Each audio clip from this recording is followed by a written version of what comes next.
Inside Runner Sports, UTSA football post-game wrap-up. JJ Perez with Inside Runner Sports. Greg Luca, San Antonio Express News. We are in the press box. The deserted press box. The deserted press box at La Tech in Ruston following UTSA's season-ending 41-27 loss to the Bulldogs. Yep. Greg, just some of your thoughts. It was a lot closer than I thought it'd be at the end. Yeah, I was ready to write that it was another kind of one-sided defeat, and then they get the score late, and they get the turnover, and they're kind of driving where if they could have punched in with about 2 minutes left. Suddenly you're down by 4, or you're down by 7, and you can onside kick and potentially throw a Hail Mary to tie the game or whatever. So it was very interesting. And I thought that there were some times earlier in the game where they could have taken some chances on 4th down or something like that to try to keep it closer or to try to make an upset to really play like you're the underdog and that you have to do something special. But they were able to benefit from Blaze Moorhead's recovered muff punt in the end zone and a couple other little things to be able to stay in the game a lot better than I expected. For me, it was a lot of kind of the same what we've seen in recent weeks where they seem like they're right there, but there were a few mistakes, some key penalties, a drop pass here, drop pass there. It was just kind of,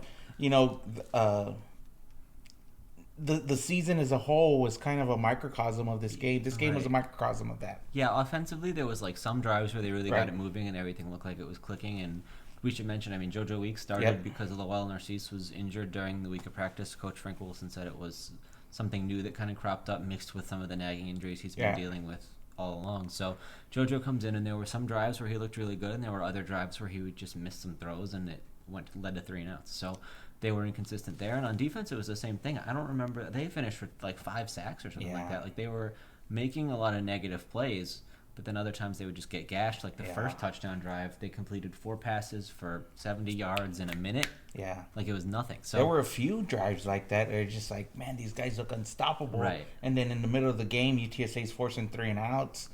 And, making those tackles for loss and sacks. And so I think overall it's a bad defensive performance because you gave up 499 yards and 40 points. It's hard to look at it any other way. But it could have been worse, I guess you could say. And then on offense, since you're McCormick, as it's the case all year, he was a bright spot. He finishes the season as the all-time single-season all-purpose yardage leader. Yes, number 1 all-purpose yards. What was it, 1177? 77, A lot of debate about a the lot number, of math going on. 1177 was the number we're settling on. Just fell short of 1,000 rushing yards and a little bit. I think the last two games hurt him as far as his season total and hitting that 1,000-yard mark as well as the all-time single season. But he came in second for the season, so that's a really good accomplishment as well. So he can feel good about that, and I think they can feel good about his future here. He's the guy. Lots of bright spots with the players coming back, some of the playmakers, but do you feel like that's kind of something they could really hold a grasp on to try and show some improvement next season? Yeah, I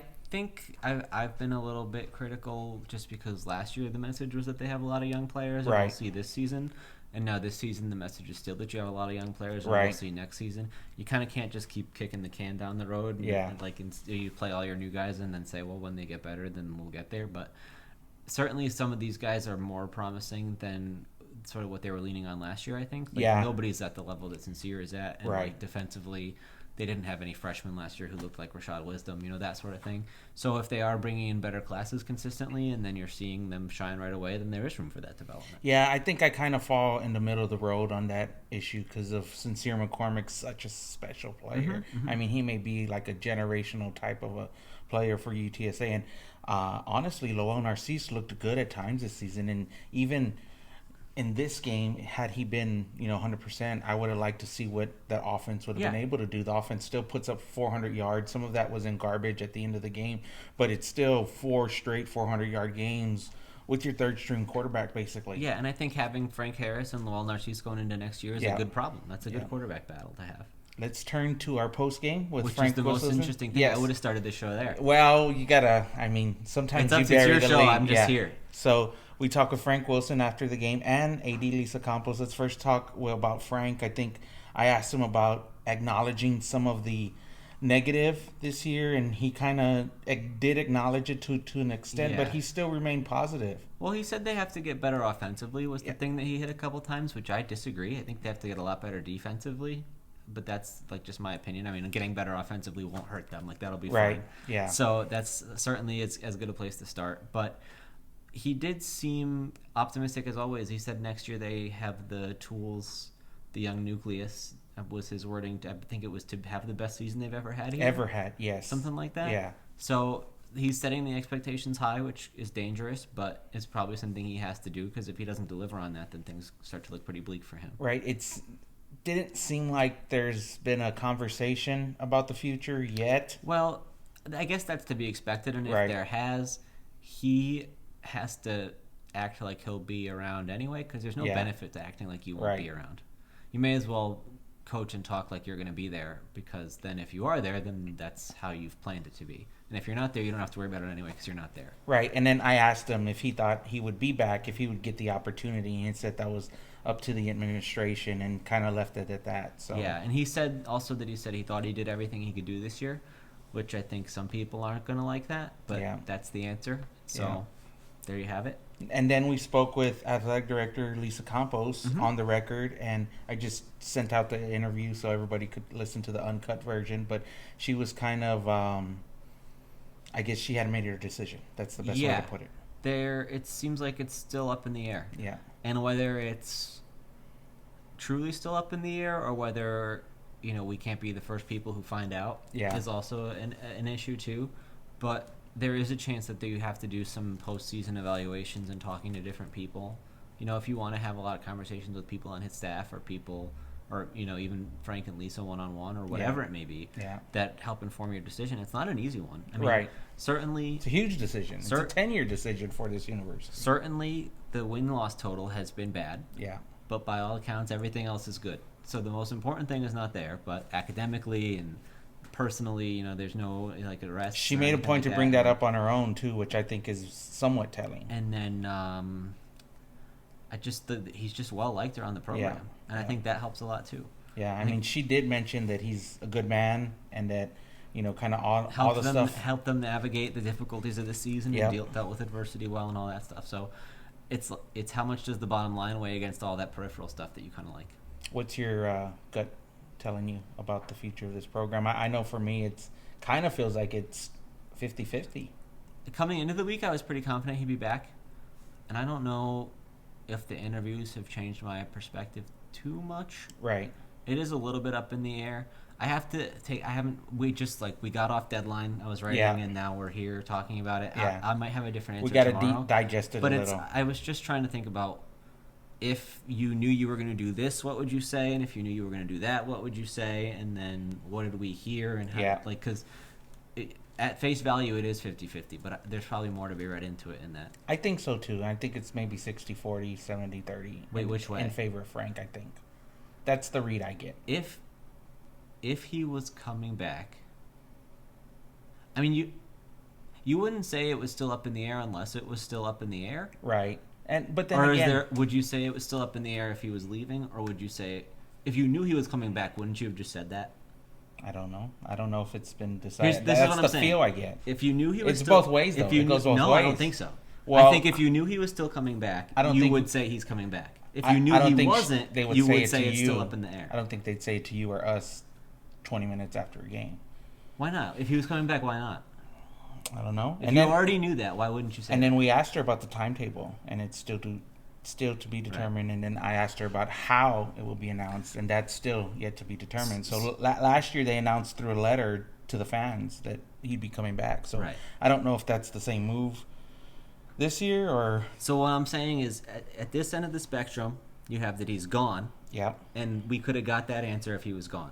Then there's this whole middle ground where she's unsure. And we could have got that answer if she's unsure. Yeah. But I think this part where he's definitely staying, we wouldn't have got that answer. Right. I think if he was definitely staying, we would have got a different answer. Yeah. So it's that other 80%. Kind of in the middle, I think. It's think. either in the middle or it's negative. Yeah. Is my read. But that's just my perception. The quote is what it is. It is what it is. And I kind of feel like the body language and the overall kind of relationship between the coach and the administration has been positive, even through kind of a rough stretch of the season. So I don't want to read. I don't want to. So, and we also got an update on facilities. And it wasn't a huge update, but they were on the record as wanting November to be the groundbreaking ceremony. Today is the last day of November, so that's not going to happen. And I think she kind of went saying that was due to an aggressive timeline. Yeah, I think as the media, it's like my job to hold people accountable to the dates that they set and things like that, but I've never covered a construction project that happened on time. Yeah. You probably know a lot more about that than I do, but these things always have really, I don't know if aggressive is the right word, optimistic timetables, and then it kind of gets kicked down the road a little bit, and eventually you get there. So, certainly it's not the greatest news, but I don't think it's alarming. Details coming soon, news coming soon is what she said. So I talked to her earlier this month, like November a few weeks ago. 7th or something like that, and it was details coming soon then. Yeah. We were also really close at that point, so we're still really close. So the Roadrunners finish up this 2019 season, Greg, with 4 wins.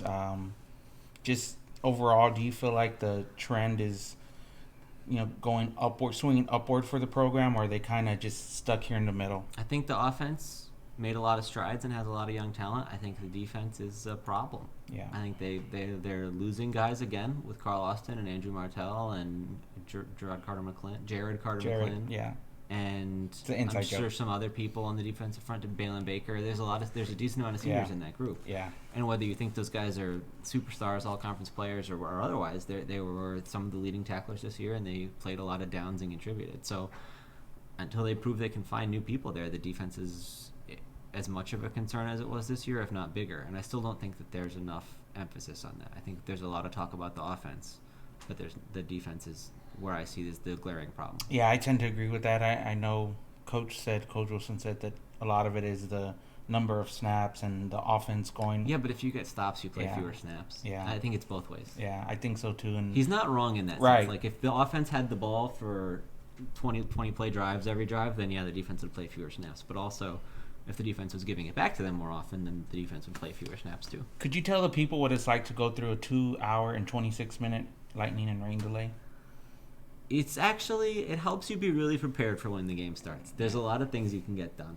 There's public information requests you can file, and there's notes you can review, and there's interviews you can prepare, and there's a lot of good that comes out of it, actually. I spent some time on the radio. It made the deadline really trash. Yeah. Because kind of lined up some of this post-game stuff thinking it was a 2:30 kickoff, and then instead it's a normal 5 p.m. kickoff, and now it's really rushing to get everything done. But we got it done. We got it in. Hopefully. We'll see if there's any disasters when I read the story online later. You never know. You ready to make this drive back to San Antonio? Yeah, no fear. All right. Well, that'll wrap it up for me, Greg Luca, San Antonio Express News. Make sure to give them a follow. We appreciate you guys tuning in all season long. And signing day is just around the corner, a few weeks. Are we going to do a signing day video? Yeah, we'll do a signing day video. And if there's any news between now and then, which it feels like there could be, maybe we'll...